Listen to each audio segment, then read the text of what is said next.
अस्सलाम वालेकुम जी।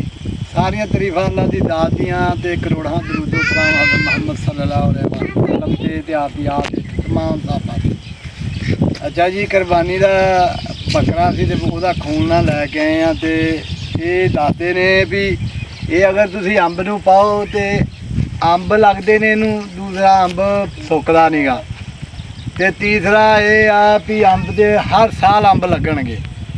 वल्ला आलम भी ये हकीकत किन्नी आ जां मतलब ये झूठ वा। एक टोटका ही आ ते सानूं भी मशवरा दिता गया, अभी अपने बकरे का खून लैके आए हैं ते हुण ये चाल फिर थोड़ी जी खाली डाप पा के ते आपां ओहदे जे खून भरने ते तुहानूं खून पाउंदे विखाउने आ। आजे नाल खाली बनाउने नाल यही ला लैनी है तुसीं।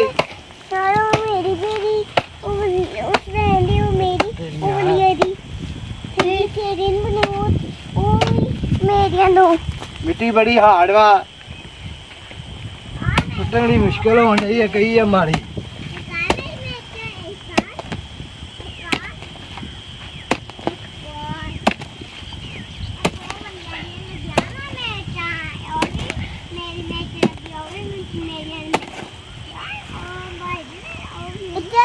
इदा मार लेनी है खाली ये चार फेरे।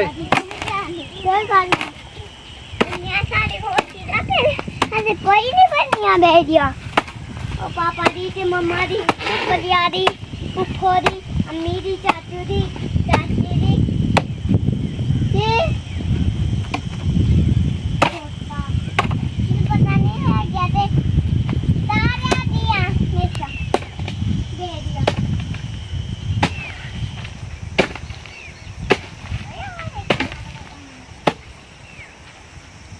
लो जी खाली जिन्नी के वजनी सी मार दी आ।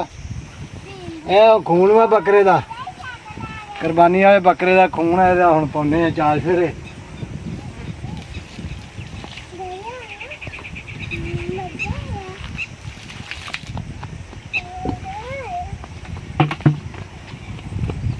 हुण पा दिता वा, इहदे ते पाउंदे ने मिट्टी। पापा ने क्या पाना वा?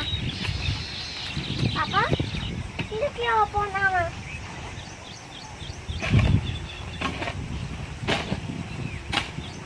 पापा ने क्या पाना वा?